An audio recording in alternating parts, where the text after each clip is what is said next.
The opportunities for collective psychotherapy were naturally limited in camp. The right example was more effective than words could ever be. A senior block warden who did not side with the authorities had, by his just and encouraging behavior, 1,000 opportunities to exert a far-reaching moral influence on those under his jurisdiction. The immediate influence of behavior is always more effective than that of the walls. But at times a word was effective too, when mental receptiveness had been intensified by some outer circumstances. I remember an incident when there was an occasion of psychotherapeutic work on the inmates of a whole heart due to the intensification of their receptiveness because of a certain external situation. It had been a bad day. On parade, an announcement had been made about the many actions that would from then on be regarded as sabotage and therefore punishable by immediate death by hanging. Among these were the crimes such as cutting small strips from our old blankets and very minor thefts. A few days previously, a semi-starved prisoner had broken into the potato store to steal a few pounds of potatoes.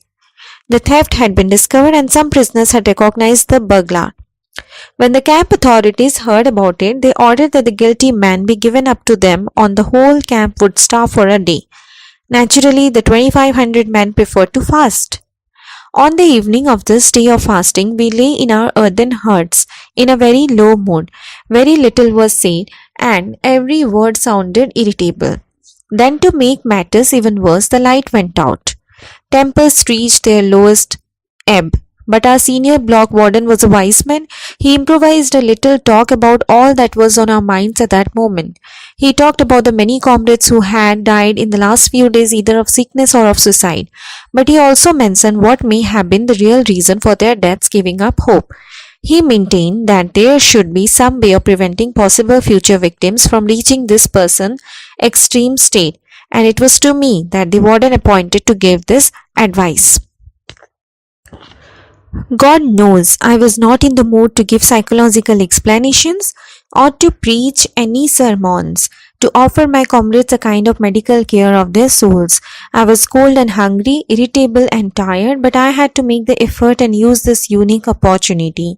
Encouragement was now more necessary than ever, so I began by mentioning the most trivial of comforts first. I said that even in this Europe, in the sixth winter of the Second World War, our situation was not the most terrible we could think of.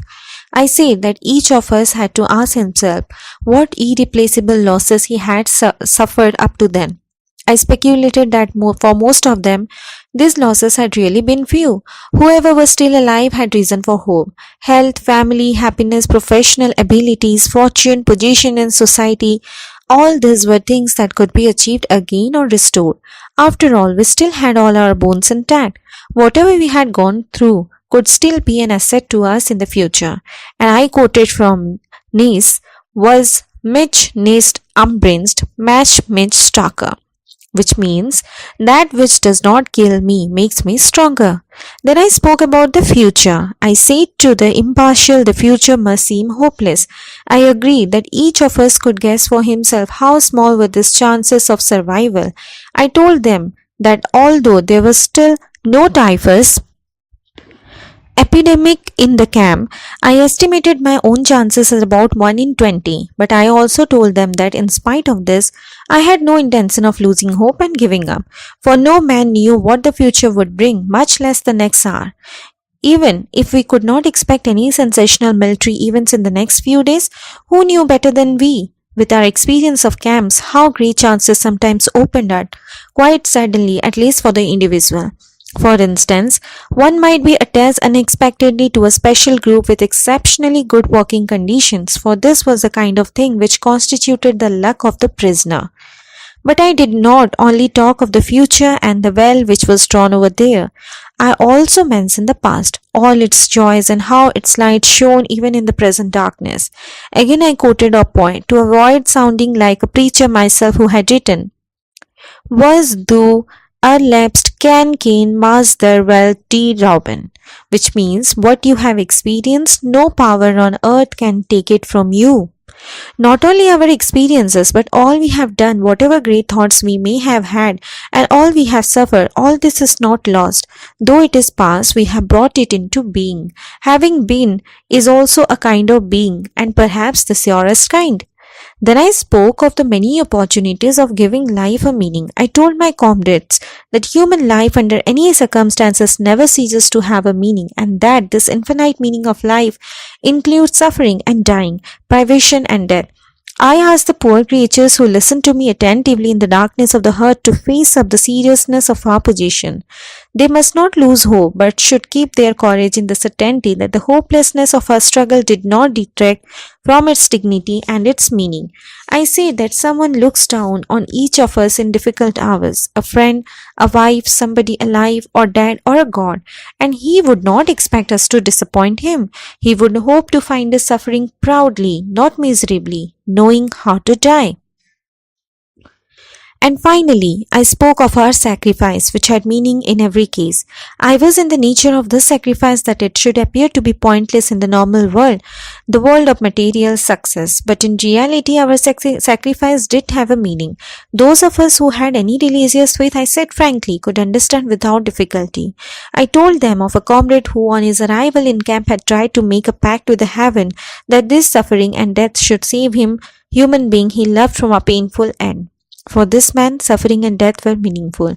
His was a sacrifice of the deepest significance. He did not want to die for nothing. None of us wanted that. The purpose of my words was to find a full meaning in our life, then and there, in that hurt and in that practically hopeless situation.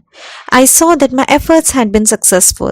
When the electric bulb flared up again, I saw the miserable figures of my friends limping toward me to thank me with tears in their eyes.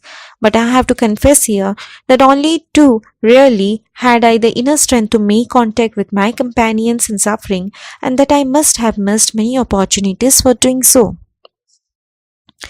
We now come to the third stage of a prisoner's mental reactions, the psychology of the prisoner after his liberation. But prior to that, we shall consider a situation or question which the psychologist is asked frequently, especially when he has the personal knowledge of these matters. What can you tell us about the psychological makeup of the camp guards? How is it possible that men of flesh and blood could treat others as so many prisoners say they have been treated? Having once heard these accounts and having come to believe that these things did happen, one is bound to ask how, psychologically, they could happen. To answer this question without going into a great detail, a few things must be pointed out. First, among the guards, there were some sadists in the purest clinical sense. Second, these sadists were always selected when a really severe detachment of guards was needed. There was great joy at workside when we had permission to warm ourselves for a few minutes in front of a little stove which was fed with twigs and scraps of food. But there was always some foremen who found a great pleasure in taking this comfort from us. How clearly their faces reflected this pleasure when they do not only forbade us to stand there, but turned over the stove and dumped its lovely fire into the snow. When the SS took a dislike of the person, there was always some special man in their ranks known to have a passion for and to be highly specialized in sadistic torture to whom the unfortunate prisoner was sent. Third, the feelings of the majority of the guards had been dulled by the number of years in which, in ever-increasing doses, they had witnessed the brutal methods of the camp. These morally and mentally hardened men at least refused to take active part in sadistic measures, but they did not prevent others from carrying them out. Fourth, it must be stated that even among the guards there were some who took pity on us. I shall only mention the commander of the camp from which I was liberated. I was found after liberation. Only the camp doctor, a prisoner himself, had known of it previously, that this man had paid no small sum of money from his own pocket in order to purchase medicines for his prisoners from the nearest market town. But the senior camp warden, a prisoner himself, was harder than only the SS guards. He beat the other prisoners at very slightest opportunity, while the camp commander, to my knowledge, never once lifted his hand against any of us.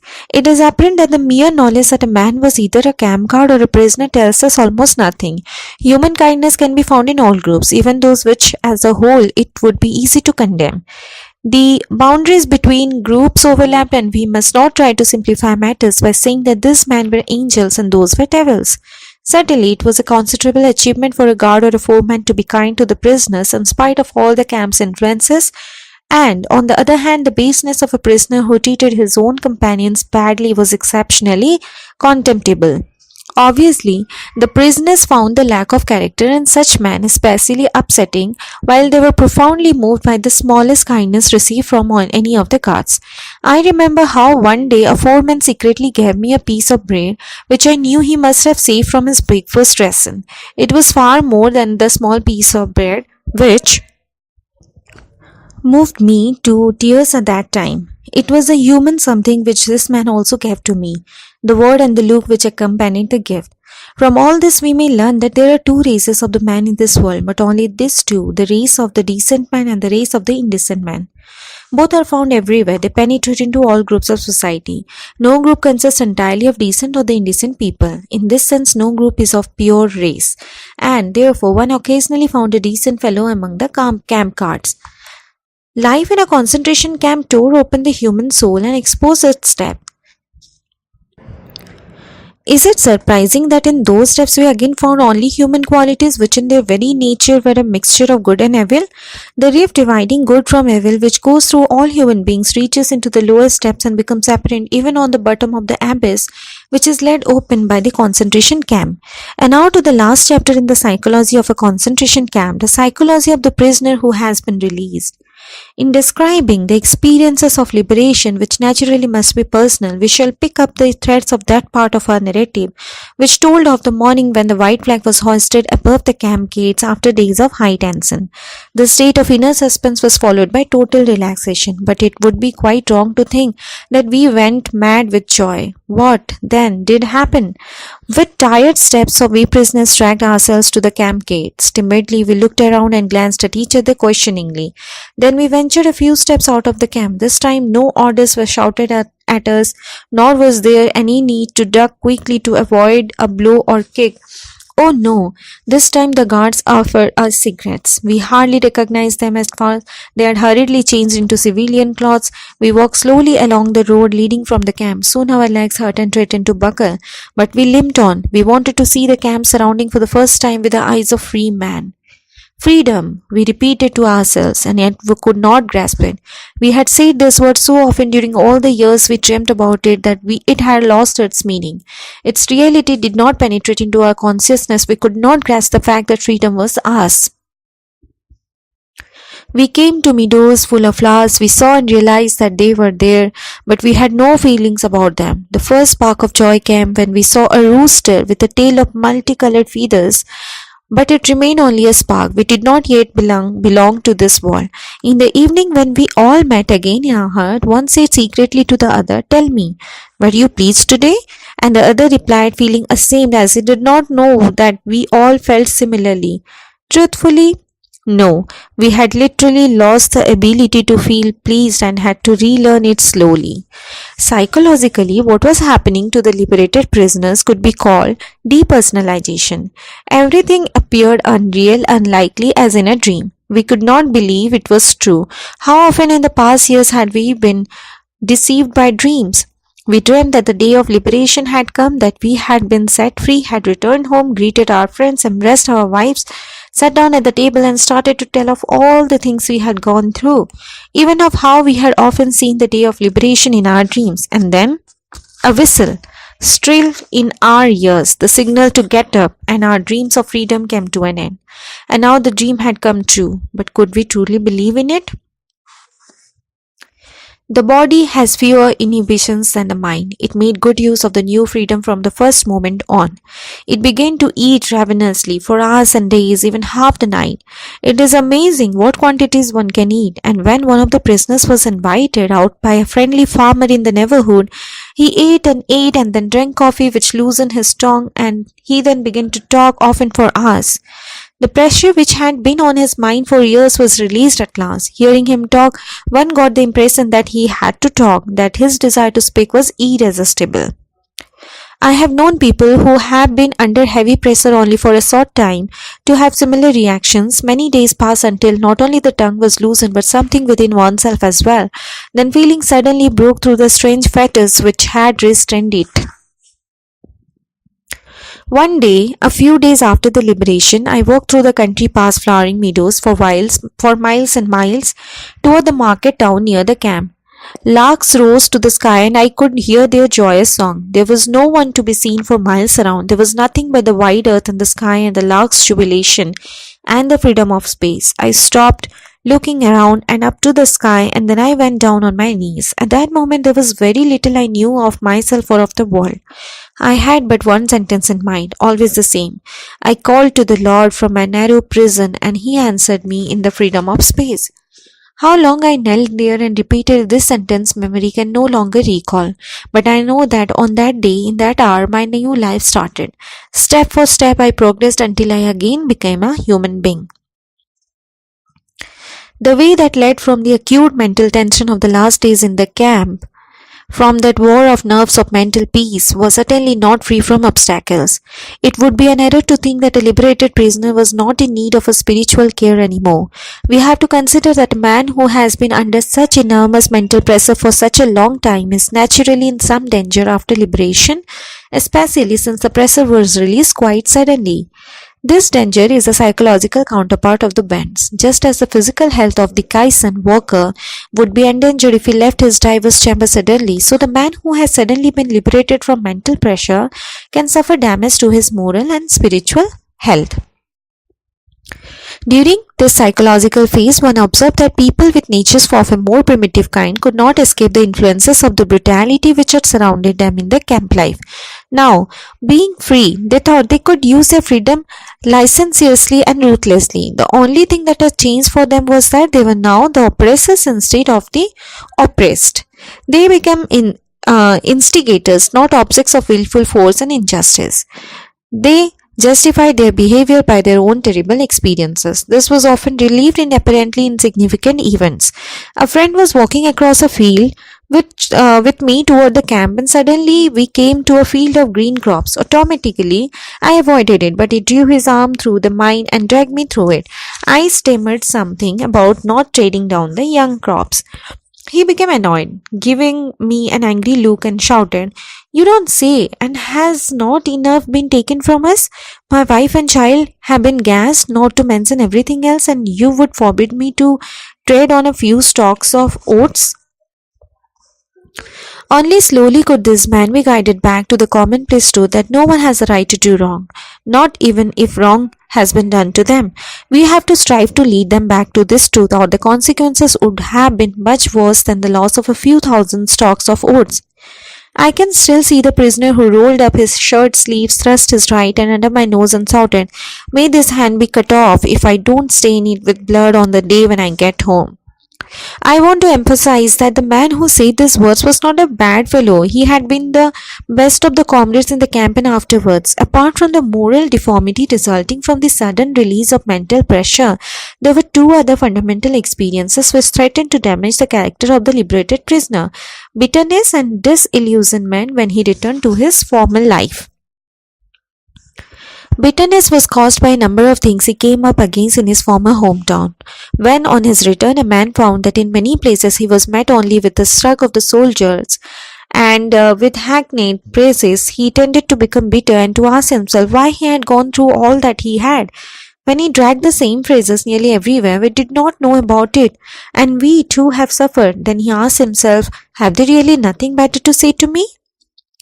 The experience of disillusionment is different. Here it was not one's fellow man whose superficiality and lack of feeling was so disgusting that one finally felt like creeping into a hole and neither hearing nor seeing human beings anymore, but fate itself which seemed so cruel. A man for years had thought that he had reached the absolute limit of all possible suffering, now found that suffering has no limits and that he could suffer still more intensely. When we spoke about attempts to give a man in camp mental courage, we say that he had to be shown something to look forward to in the future. He had to be reminded that life still waited for him, that a human being waited for his return. But after liberation, There was some man who found that no one awaited them. Woe to him who found that the person whose memory alone had given him courage in the camp did not exist anymore. Woe to him who, when the day of his dreams finally came, found it so different from that he had longed for. Perhaps he boarded a trolley, traveled out to the home which he had seen for years in his mind, and only in his mind, and pressed the bell, just as he has longed to do in thousands of dreams, only to find that the person who should open the door was not there and would never be there again. We all say to each other in camp that there could be no earthly happiness which could compensate for all we had suffered. We were not hoping for happiness. It was not that which gave us courage and gave meaning to our suffering, our sacrifices, and our dying. And yet we were not prepared for unhappiness. This disillusionment which awaited not a smaller number of prisoners was an experience which this man have found very hard to get over, and which for a psychiatrist is also very difficult to help them overcome. But this must not be a discouragement to him. On the contrary, it should provide an added stimulus. But for every one of the liberated prisoners, the day comes when, looking back on his camp experiences, he can no longer understand how he endured it all. As the day of his liberation eventually came, when everything seemed him like a beautiful dream, so also the day comes when his camp experiences seem to him nothing but a nightmare. The crowning experience of all for the homecoming man is the wonderful feeling that after all he has suffered, there is nothing he need fear any more except his God.